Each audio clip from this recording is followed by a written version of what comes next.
인사드리겠습니다. 평안하십니까? 네, 광고 말씀 먼저 드리고 말씀 나누는 시간 갖겠습니다. 우리 이상경 행자님 오셨는데 잠깐 일어서서 인사드리시겠습니다. 예.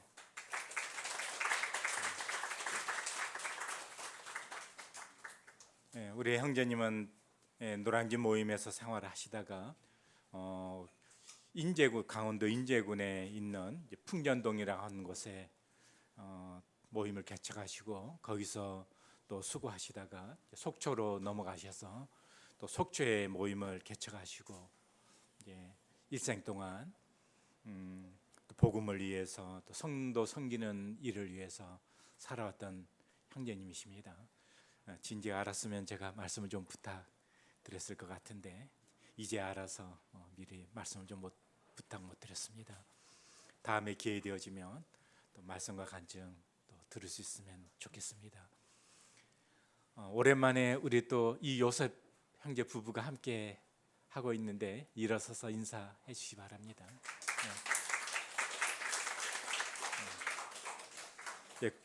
군 생활을 하고 있는 것 아시죠? 건강하게 잘 생활할 수 있도록 기도해 주시고 또 어디에서든지 또 주님 안에서 또 아름다운 교제 함께 나누는 가운데 행복한 가정을 이룰 수 있도록 생활할 수 있도록 또 기도해 주시면 또 좋겠습니다. 오늘 또 저희 묵동교회로 또 청거를 해오신 자매님과 또 형제님 있습니다. 우리 신인선 자매님 또 신민석 형제님 앞으로 나와서 인사드리도록 하겠습니다. 예.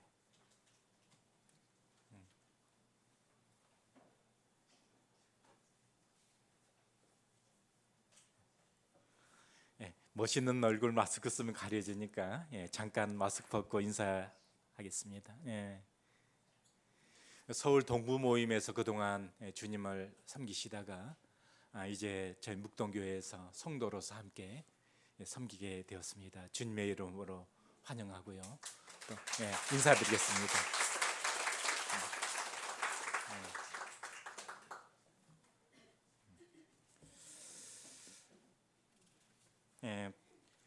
매주 저희들이 모임 소식지를 나눠드리고 있는데 이거 만드시는 행제님은 많은 수고를 통해서 만들고 있습니다. 그래서 그냥 버리지 마시고 받으면 읽어보시고 또 기도 제목도 보시고 또 지난주의 말씀도 다시 한번 읽어보시고 그렇게 잘 활용하시면 좋겠습니다. 열어보시게 되면은 이제 기도 제목이라든지 이제 광고 내용 나와 있습니다. 지금 가족 사진을 찍은 지가 오래되어져서 가족 사진을 지금 교체하기 위해서 사진을 촬영을 하고 있습니다. 이번 주에는 이제 2구역 찍을 차례이고요. 혹시 다음 주에 못 오시는 가정이 있으면은 또 3구역 이번 주에 찍으셔도 되고요. 지난주에 1구역 못 찍었으면 이번 주에 찍으셔도 됩니다.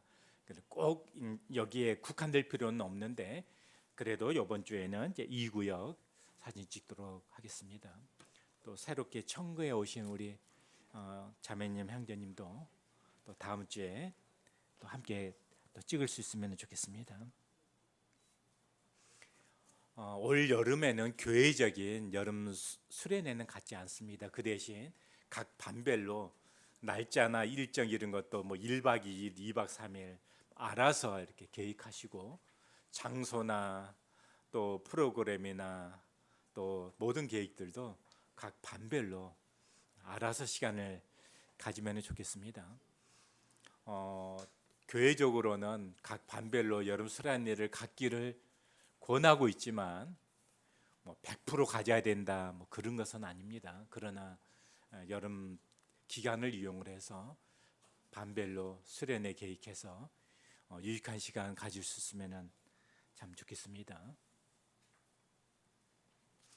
어린이 주일학교나 학생 청년들은 혹 그 캠프 공문이 많이 오고 있는데 여름 수련회 대신 이제 공문 온 것 잘 활용하셔서 캠프나 수련회 뭐 같은 내용이겠지만 이런 것을 활용해서 참석하시면은 좋을 것 같습니다. 광고 공문 특별히 별도 자세한 광고 드리지 않는다 할지라도 게시판 참고하시고 아니면은 또 모임 뉴스 참고하셔서 또 권하고 챙겨주셔서 참석할 수 있도록 그렇게 해주시면 좋겠습니다. 겨울철에는 이제 그 예배당 난방 기구를 잘 살펴야 되겠지만 여름철에는 냉방 기구를 퇴실할 때는 꼭 잘 살펴서 혹시 선풍기가 돌아오고 있지 않나 아니면은 또 그 에어컨이 또 켜져 있지 않는지 또 호우철 같은 때는 창문이 잘 닫혀져 있는지 퇴실할 때는 꼭 확인을 해주시기 바랍니다.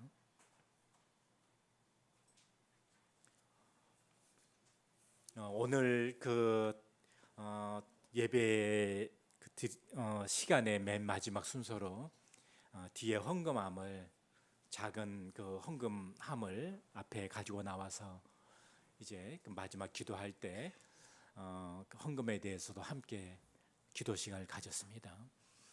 우리가 그 예배 마음에 있는 것을 우리의 입술로 하나님을 찬양하고 영광을 돌리는 것도 예배이지만 우리의 물질을 통해서 하나님 앞에 드려지는 것도 이것도 예배의 한 부분입니다.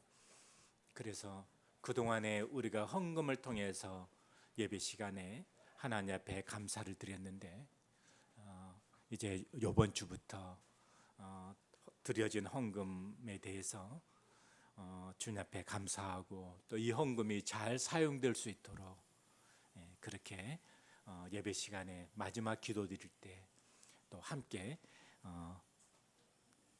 기도하시면은 좋을 것 같습니다.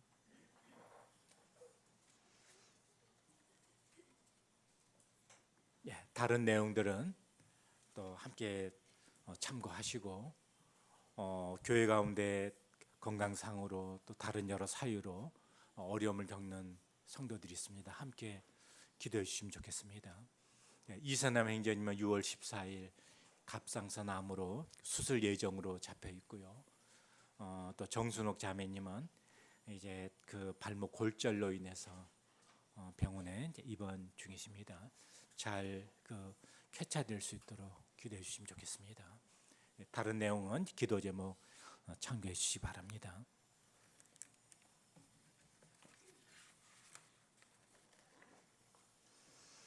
우리 말씀 찾겠습니다. 마태복음 7장 12절 말씀입니다.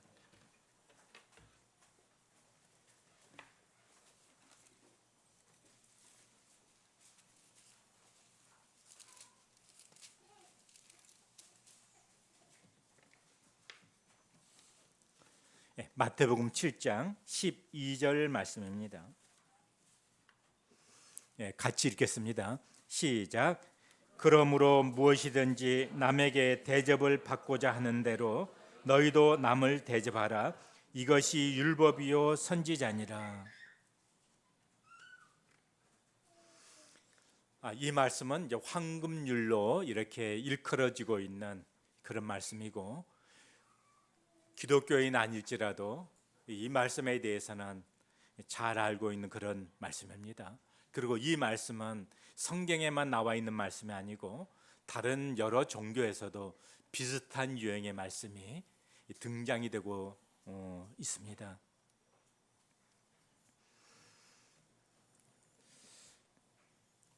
행복한 부부의 생활을 하시기를 원하고 계시죠. 그리고 우리가 생활해 가면서 행복한 생활을 원하고 있지 않습니까?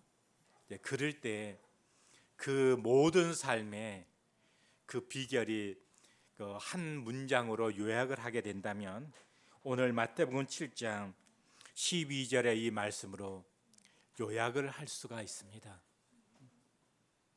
내가 어떤 대접을 받기를 원하는가? 남이 나에게 어떻게 해줬으면 좋겠는가? 그것에 대해서 성경에서는 네가 그렇게 원하는 대로 타인에 대해서 그렇게 하라고 말씀을 하고 있어요. 우리 인생 전체를 한꺼번에 이렇게 쫙 펼쳐놓고서,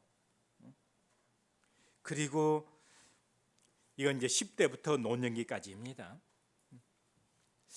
무엇이 내 인생을 행복하게 하고 무엇이 내 인생을 슬프게 했는가라고 하는 것을 우리 인생을 이렇게 쫙 펼쳐놓고 살펴볼 수 있다면 어떤 생각을 하게 될 것 같아요?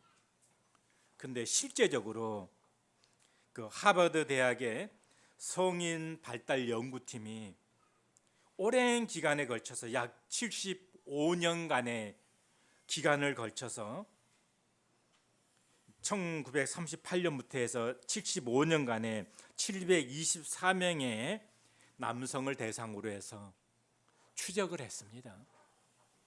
그러니까 10대부터 해가지고 쭉 그렇게 이제 추적을 했죠. 무엇이 내 인생을 행복하게 하는가 하는 거였어요.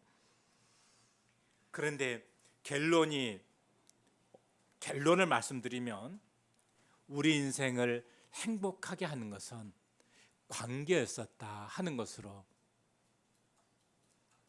결론이 그렇게 되어집니다. 젊었을 때는 돈 버는 문제, 직장의 문제, 또 어떤 다른 취미 생활의 문제, 많은 그런 것들이 상위권의 프로를 차지했지만, 그러나 결과적으로 우리 인생을 놓고 보게 되어졌을 때 관계였다고 하는 거예요.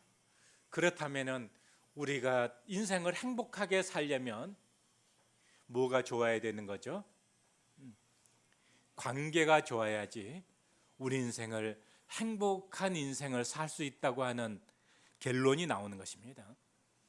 그런데 이 관계는 어쩌다가 1년에 한 번 만나는 관계 같으면 그 관계가 조금 어색하고 안 좋아도 그렇게 불행하지 않을 수 있어요. 왜 그래요?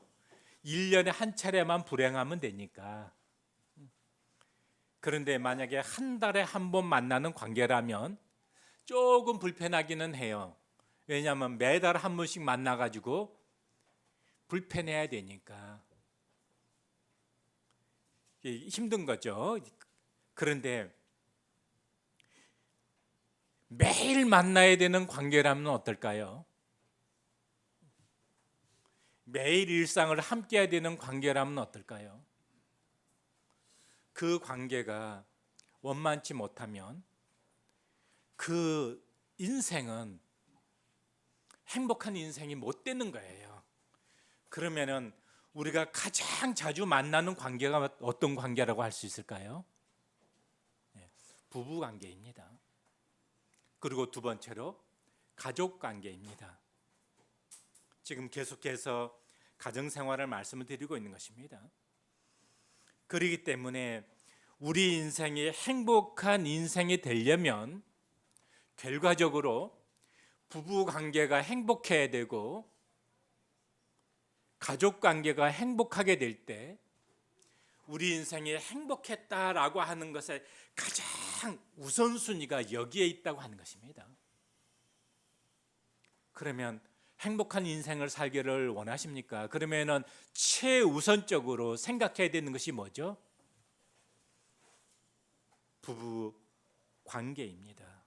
그리고 가정에서의 관계라고 하는 것이에요. 부부 관계가 망가지게 되면, 틀어지게 되면 그 인생은 절대적으로 행복한 인생이다 그럴 수 없어요. 그런데 사람들은 부부 관계가 어렵게 되어지면 그 문제를 해결하려고 하기보다는 어떻게 해요? 회피하고 다른 데서 채워지지 않은 것을 다른 관계를 통해서 채우려고 하는 경향이 있습니다. 그렇게 될수록 부부 관계는 더 어려워지게 되는 거죠. 그러면은 결론적으로 그 인생은 행복한 인생에서 점점점 더 멀어져 가게 되는 것이에요.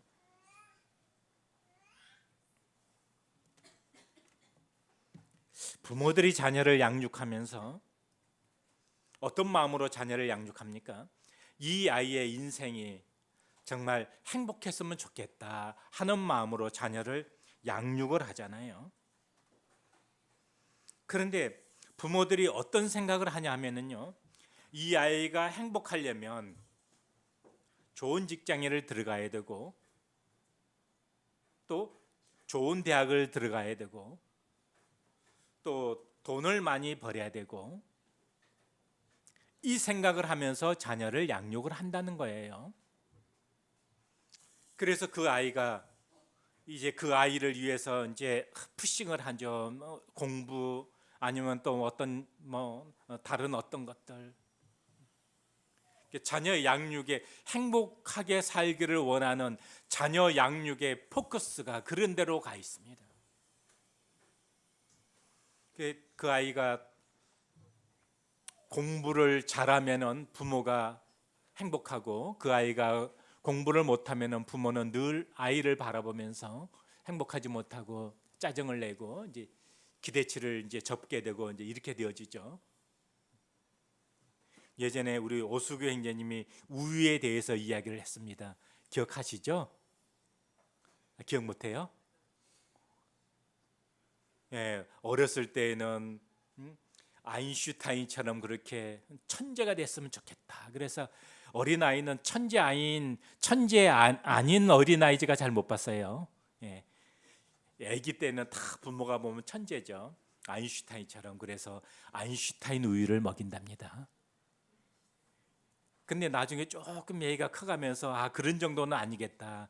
그래도 이제는 서울대학은 보내야지. 그래서 이제 서울 우유를 먹인다는 거예요.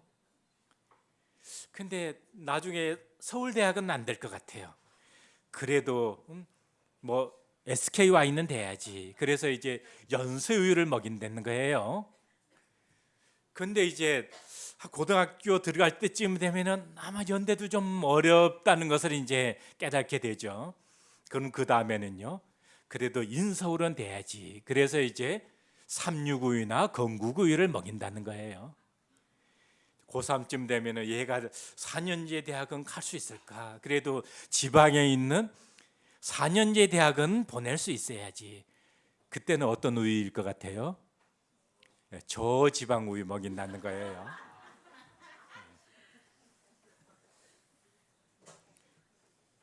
그런데 부모가 자녀 키우는 목적이 그런 것은 아니잖아요. 어떤 목적이에요? 자녀의 삶에 행복하기를 원하는 것이라는 거예요. 그래서 지능 지수가 있고 또 오래 전부터 이제 창의적인 인재가 필요하다.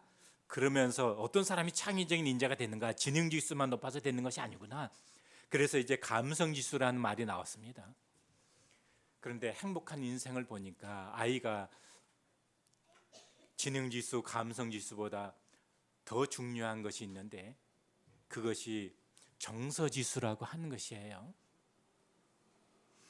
아이가 어렸을 때부터 정서적으로 안정되게 성장하게 되어지면 이 아이가 사춘기를 보내면서도 대인 관계가 좋아지게 되고, 직장을 들어가도 대인 관계가, 인간관계나 모든 관계가 좋아지게 되고, 결혼을 해도 그 관계가, 부부 관계가 좋은 관계 속에 살아가더라는 거예요. 그러면 그 관계가 좋아지게 되면 그의 인생이 행복해지는 거예요. 학교 생활이 행복해지고, 직장 생활이 행복해지고, 부부 생활이 행복해지더라는 거예요. 그러면 부모가 자녀를 양육할 때 행복하게 자녀가 살기를 원한다면 가장 중요시 해야 될 것이 정서지수라는 거예요. 근데 그 아이가 좋은 정서지수를, 높은 그런 좋은 정서지수를 가지려면요, 무엇이 필요하냐면 부부 관계가 행복한 관계를 누릴 때, 그럴 때 행복한 부부 밑에서 그 아이가 정서적으로 안정되게 성장되더라는 거예요. 그런데 아버지가 술 먹고 오고 술주정하게 되어지면 그 아이는 나는 아버지와 같은 그런 아버지는 안 될 거야 하면서 나중에 커서 그런 아버지와 같은 모습으로 그렇게 나타내더라는 거예요. 어머니 잔소리가 싫고 어머니 톤이 그냥 미 톤으로만 얘기해도 될 텐데 저 소울 그보다 더 높아가지고 저 그냥 메조 소프라노로 어머니의 음성이 그렇게 톤이 높아지게 되면 그 아이는 나는 그 어머니의 그런 것이 너무 싫어 그러면서도 나중에는요 그 아이가 성장했을 때 결혼하고 나서 그런 아내가 되더라는 거예요. 그럼 뭐죠? 아이가 행복한 삶을 살기를 원한다면 부모가 어떤 모습의 부부관계를 이루느냐 하는 것이에요. 그렇게 닮아져 있다고 하는 것입니다. 부모가요 자녀가 싸우게 되어지면 너희들 왜 싸워 하면서 자녀들에 대해서 통제를 하려고 하죠. 그런데 그때 부모가 어떤 마음으로 그 이야기를 해요? 전투적인 마음으로 이야기를 해요. 그러면 이제 그 자녀가 부모가 그렇게 하는 투에 대해서 이제 반응을 나타내 보이죠. 어떤 투로요? 반격의 투로 반응을 나타내 보입니다. 그러니까 자녀의 싸우는 것을 진정시키기 위해서 어떻게 해요? 이제는 부모와 자녀가 싸우는 거예요. 전선만 이동이 된 것이에요. 잘 교정이 잘 안 됩니다.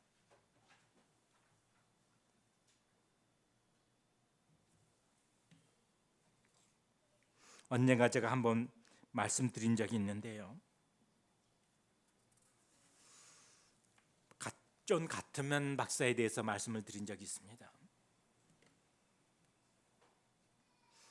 우리가 행복한 관계를 이루려면은요 여러 가지 요소가 있는데 그 가운데 가장 중요한 요소가 소통이라고 하는 것이에요.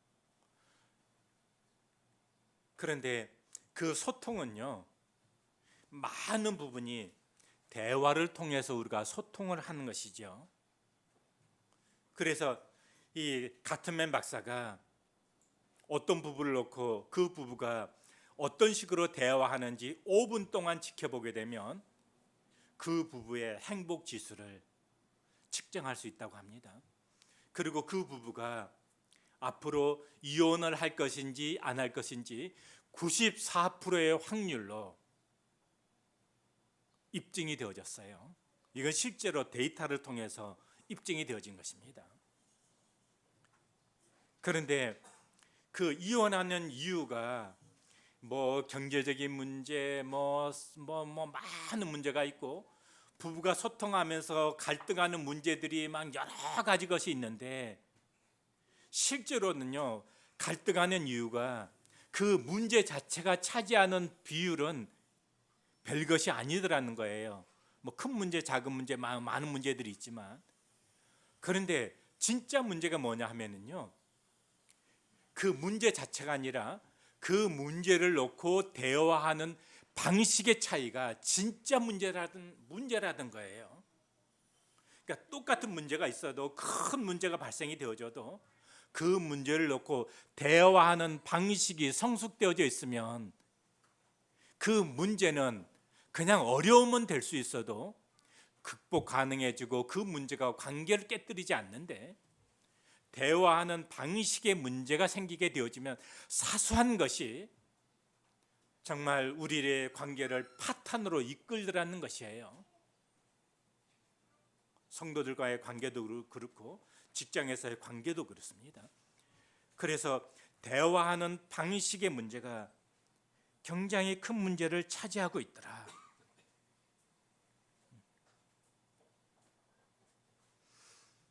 그래서 제가 서두에 마태복음 7장 12절을 찾았는데 무엇이든지 남에게 대접을 받고자 하는 대로 너희도 남을 그렇게 대접하라. 그 유대의 유명한 그 랍비 샴마이가 있고 힐렐이 있잖아요. 힐렐도 이와 비슷한 얘기를 했는데 힐렐은 어떤 얘기를 했냐면은요. 예수님은 네가 대접을 받고자 한 대로 그렇게 대접을 하라 그랬는데 힐레는 반대로 얘기를 했어요. 네가 싫은 것은 남에게도 그렇게 하지 말아라. 이렇게 이야기를 했습니다. 당신이 싫은 것은 남에게도 그렇게 하지 말아라.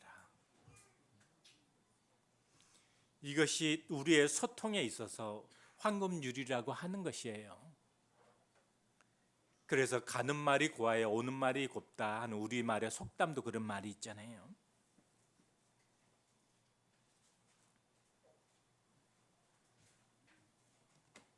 소통의 방식은 여러 가지 방식이 있습니다.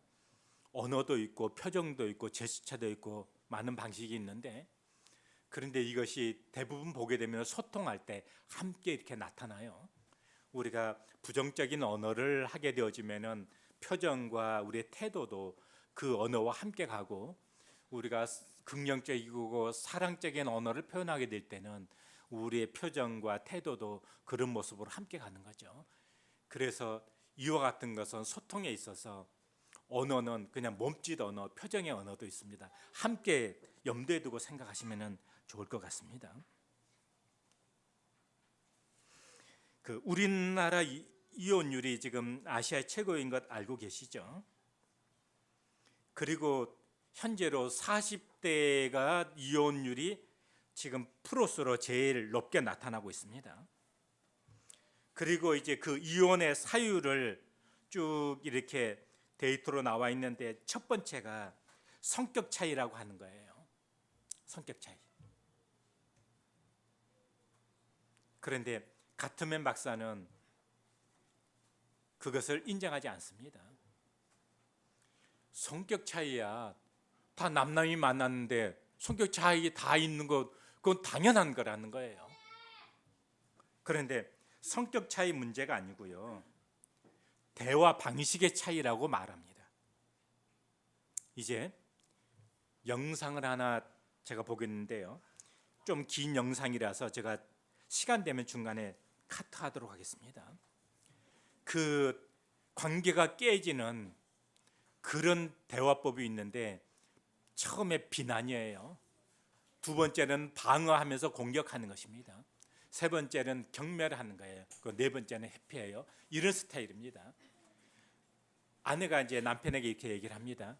아이, 당신 지난번에 내가 그거 하지 말라고 그렇게 이야기를 했잖아. 근데 왜 또 그렇게 해요? 하고 이제 이야기를 했어요. 그럼 여기는 표정이나 태도가 함께 나가죠. 그럼 이제 남편이 뭐 이런 거 가지고 왜 그래? 뭐 당신이나 잘하지 하면서 자기를 방어를 하면서, 방어하는 또 하나 방법이 공격하는 거죠. 남편이 이렇게 또 짜증투로 또 반응을 나타냅니다. 그럼 또 아내가 어떤 식으로 해요? 꼴의 남자라고, 이게 경멸하는 거죠. 그러면 남편이 어떻게 반응해요? 당신하고는 더 이상 말하고 싶지 않아 하면서 탁 방문을 열고 와서 쾅 방문을 닫고, 그 다음에 이제 남남이 되는 거죠. 해피죠. 이런 스타일의 대화는, 관계를 깨뜨리는 대화 방식이 주로 이런 스타일입니다.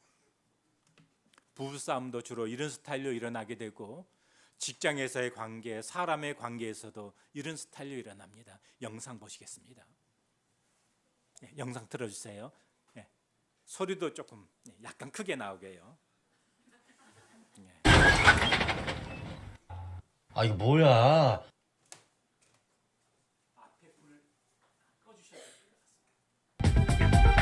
이 방법은 이혼율 1위의 미국 사회에 큰 반향을 일으키면서 가트맨 방식의 부부 상담 치료법으로 자리를 잡아 놀랍게도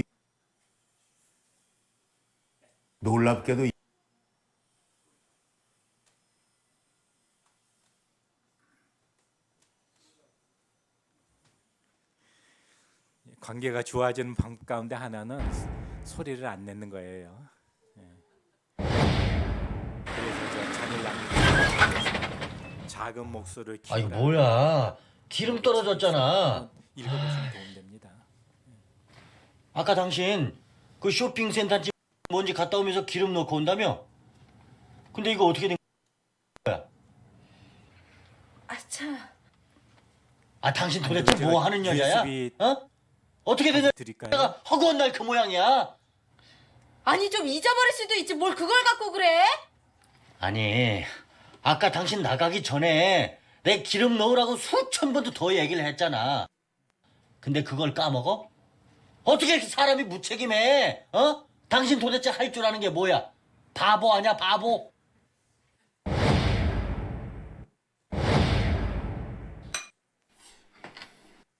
여보, 당신 오늘이 무슨 날인지 알아? 아침부터 또 긁는 소리하고 앉아있네. 뭐? 말 다 했어? 요즘 당신 나한테 관심이나 있는 거야? 남편은 식구들 먹여 살리나 바빠 죽겠는데 옆에 내는 아주 보기에 겨웠구나 겨웠어. 바쁘게 집부리. 누가 들으면 무슨 떼돈이나 버는 줄 알겠다. 이게 아침부터 성질 건드리네. 말 다 했어? 꼴에 남자라고 자존심은 있는 모양이지? 10년 전에 내 발등 내가 찍은 날 우리 결혼한 날이다. 왜?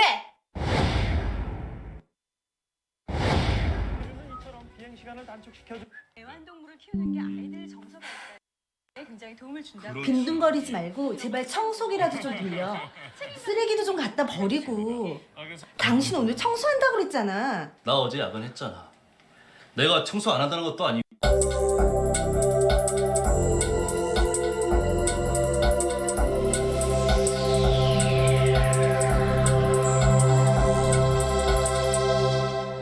이 사람은 항상 그러니까 이혼하자는 소리를 거의 입에 달고 살아요. 맨날. 나랑 살기 진짜 싫으면 불행하게 살는 것보다 차라리 각자의 길을 가는 게 낫다고 생각을 하는 거죠. 그러니까 정말 이혼하고 싶은데 정말 애들을 만약에 다 맡겨놓고 저 혼자 나온다 그러면 저도 못 살을 것 같더라고요. 그러니까 저도 페인이 될 것 같고 아니면 정말 자살해 버릴 수도 있을 것 같고. 내 아는 남자들은 내 이렇게 사는 거 보면 왜 그러고 사니 그래요. 정말 속이 많이 상하고요. 살고 싶지 않은 마음이 문득문득 들고요. 관계가 극도로 나빠진 이 부부들은 최후의 방법으로 상담 치료를 받아보기로 했습니다.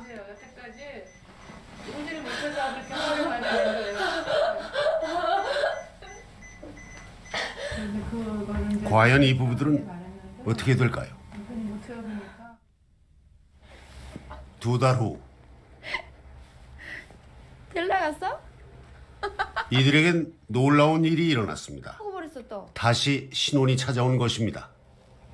좀 뭐 사랑이라 그리고 그걸 사랑이라고 얘기해야 되나? 뭐 하여튼간에 좀 이제 보면 좋은 거 있죠. 왜 그런 마음이 들죠. 이제 결혼 생활에 좀 뭐랄까 신혼 때도 못 느꼈던 그런 재미를 조금씩 느끼는 것 같아요. 이혼의 위기까지 갔던 이 부부들은 과연 어떻게 신혼으로 돌아갈 수 있었을까요?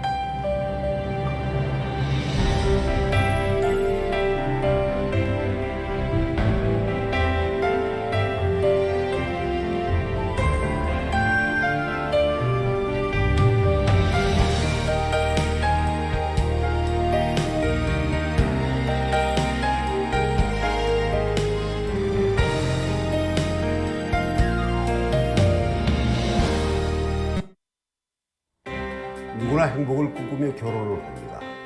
그런데 왜 어떤 부부는 백년해로를 하고 또 어떤 부부는 원수처럼 등을 돌리게 되는 걸까요? 먼저 이혼의 위기에 서 있는 부부들을 한번 만나보겠습니다.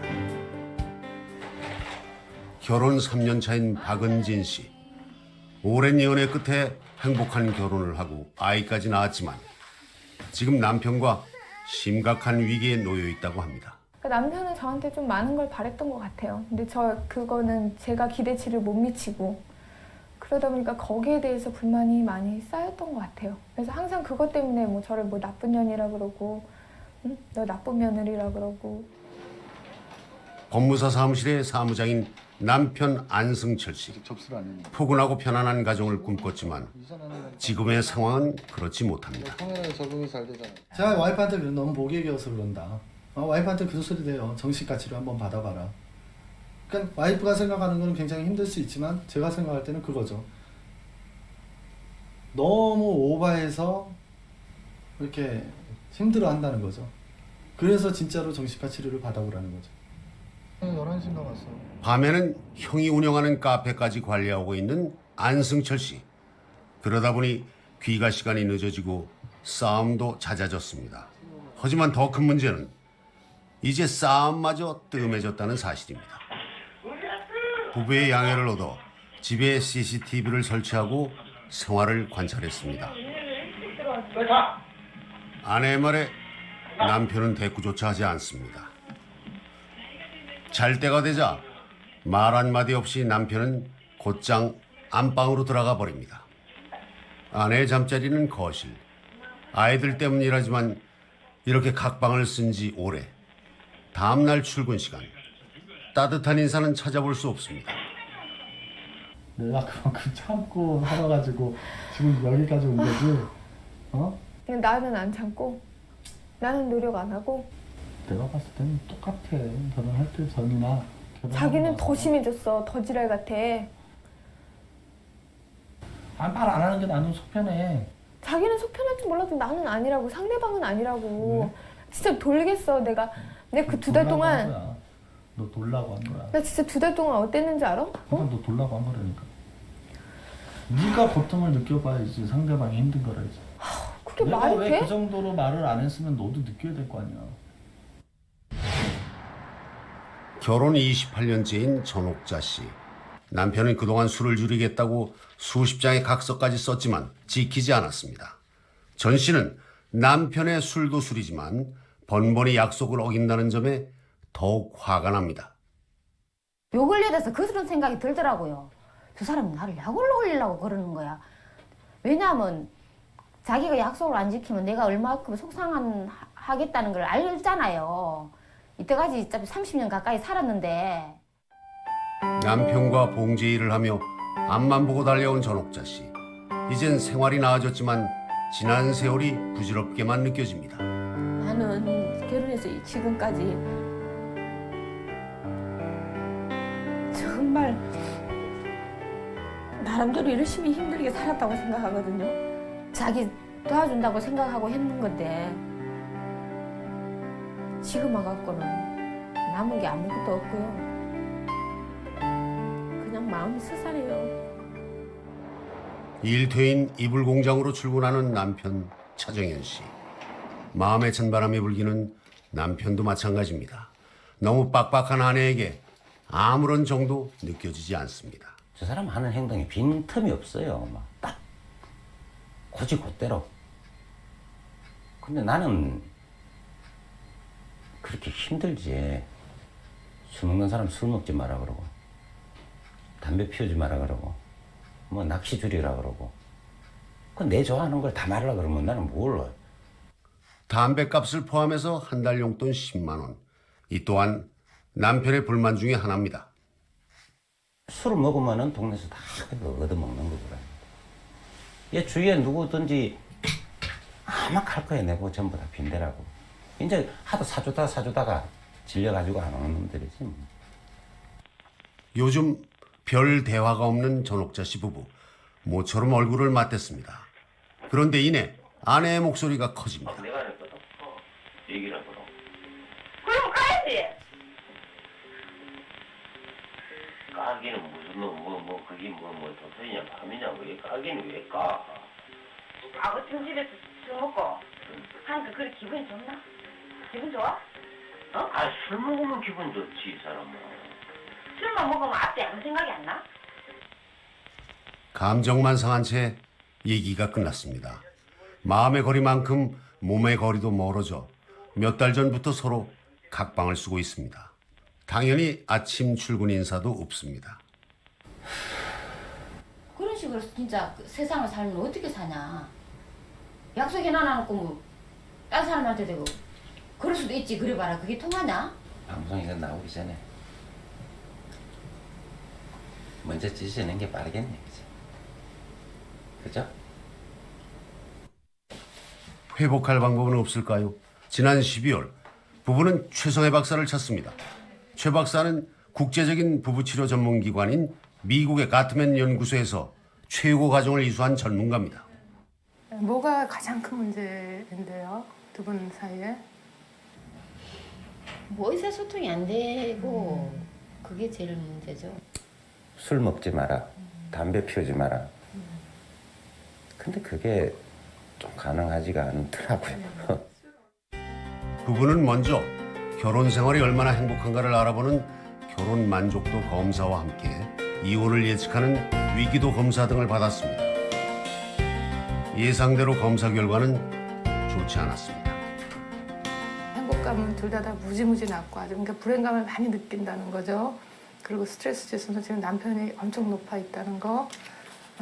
두 분이 싸우는 방식이 이혼으로 가는 지름길을 다 쓰시고 있으세요. 4가지 지름길이 있는데 이거는 그 가트맨 박사라고 미국 시애틀에 있는 워싱턴 대학에서 지난 35년간 부부 애정에 관한 방대한 연구가 진행됐습니다. 이 연구의 책임자인 가트맨 박사. 그는 지금까지 무려 3,000쌍의 부부들의 실제 생활을 관찰했습니다. 우리가 실험 대상 부부들에게 지혜를 가르쳐주는 것이 아니었습니다. 우리는 그들이 의식하지 않도록 필요한 질문들을 던지며 연구를 진행했습니다. 그들의 가정을 관찰하면서 그들 가정의 지혜를 우리가 찾아내는 것이었습니다.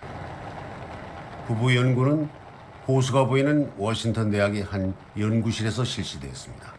러브랩, 즉 부부사랑 실험실이라 이름 붙여진 이곳은 현재 실험이 끝나 비어 있습니다. 여기가 바로 가트맨 박사의 부부사랑 실험실이 있던 곳입니다. 일반 아파트처럼 꾸며진 이곳에서 부부가 하룻밤을 지냈던 것이죠. 특이한 것은 이 거울입니다. 거실에서 보면 거울이지만 안쪽에서는 투명 유리로 거실이 들여다보입니다.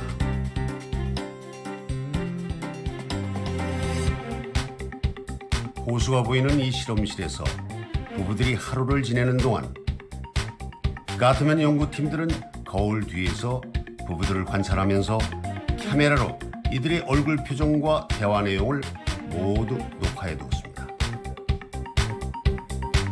그리고 보다 과학적인 분석을 위해서 가슴에 센서를 부착하고 심장 박동수를 비롯해서 땀을 흘리는 양 등으로 스트레스를 측정했습니다.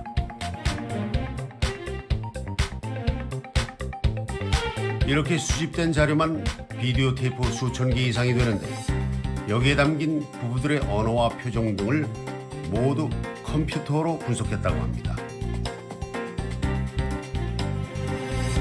심장 박동수라든가 아니면 땀이 나오는 그런 정도라든가 이 모든 것들을 생리학적으로 측정하고요. 그다음에 지금 저희가 초 단위로 사람들의 이모션을 분석을 해가지고 그 감정에 대한 것들이 또 컴퓨터로 초 단위로 분석되고 이 두 가지가 합쳐져서 수학 방정식이 나오게 되는데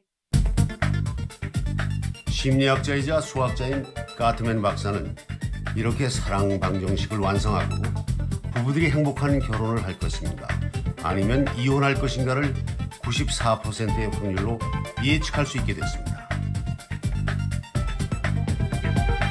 이 방법은 이혼율 1위의 미국 사회에 큰 반향을 일으키면서 가트맨 방식의 부부 상담 치료법으로 자리를 잡았습니다.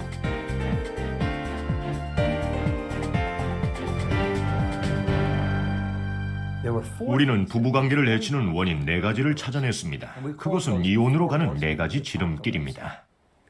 가트맨 박사의 연구에 의하면 놀랍게도 이혼은 외도나 돈 문제 그리고 고부 갈등 같은 싸움의 내용과는 무관한 것으로 나타났습니다. 오히려 싸우는 방법 때문에 이혼으로 치닫게 된다는 것이죠. 가트맨 박사가 찾아낸 4가지 위험 요인을 다 쓰는 부부는 나중에 92%가 이혼을 하게 된다는 것이죠.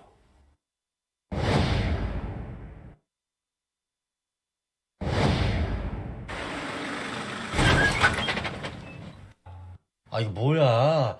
기름 떨어졌잖아. 아까 당신 그 쇼핑센터집 뭔지 갔다 오면서 기름 넣고 온다며? 근데 이거 어떻게 된 거야? 참. 아, 당신 도대체 뭐 하는 여자야? 어? 어떻게 된 여자가 허구한 날 그 모양이야? 아니 좀 잊어버릴 수도 있지 뭘 그걸 갖고 그래? 아니, 아까 당신 나가기 전에 내 기름 넣으라고 수천 번도 더 얘기를 했잖아. 근데 그걸 까먹어? 어떻게 이렇게 사람이 무책임해? 어? 당신 도대체 할 줄 아는 게 뭐야? 바보 아냐, 바보?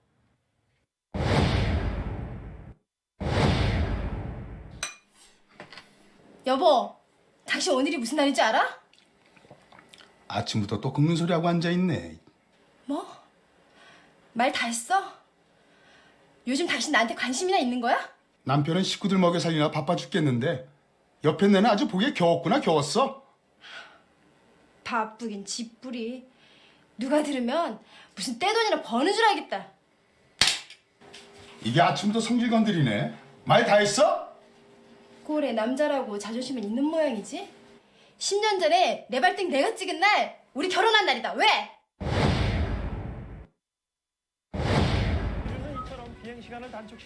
애완동물을 키우는 게 아이들 정서 발달에 굉장히 도움을 준다고. 빈둥거리지 말고 제발 청소기라도 좀 돌려. 쓰레기도 좀 갖다 버리고. 당신 오늘 청소한다고 그랬잖아. 나 어제 야근했잖아. 내가 청소 안 한다는 것도 아니고 좀 쉬었다가 있다 한다는데. 누군 야근 안 했어? 나도 어제 야근했어. 그런데 왜 당신만 피곤해야 돼? 너도 피곤할 때는 설거지 산더미처럼 쌓아놓잖아. 제발 당신이라 잘하셔.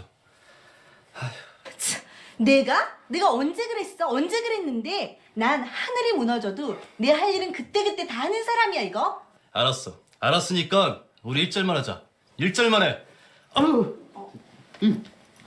사람 말이 말 같지 안 들려?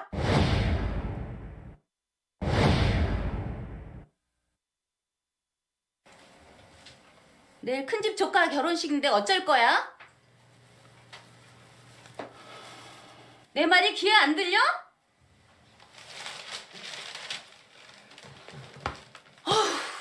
내가 차라리 벽을 보고 얘기하지. 도대체 날 뭘로 보는 거야?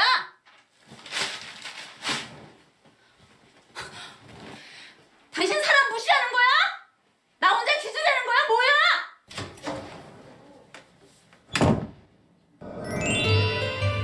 한 남자와 여자가 만나 사랑에 빠지고 그 사랑을 키워가면서 결혼에 이릅니다. 그러나 살다 보면 부부싸움도 하게 되는 법. 싸울 때마다 비난, 경멸, 방어, 도피의 언어를 내뱉는다면 부부간 사랑이 갉아먹히면서 애정은 바닥이 나고 결국 불행한 결말을 맺게 됩니다. 요즘 이혼 사유 중에서 제일 흔한 게 바로 성격 차이입니다. 하지만 가트맨 박사는 이혼의 원인으로 성격 차이를 인정하지 않습니다. 행복해지려면 성격이 아니라 행동을 바꾸면 된다.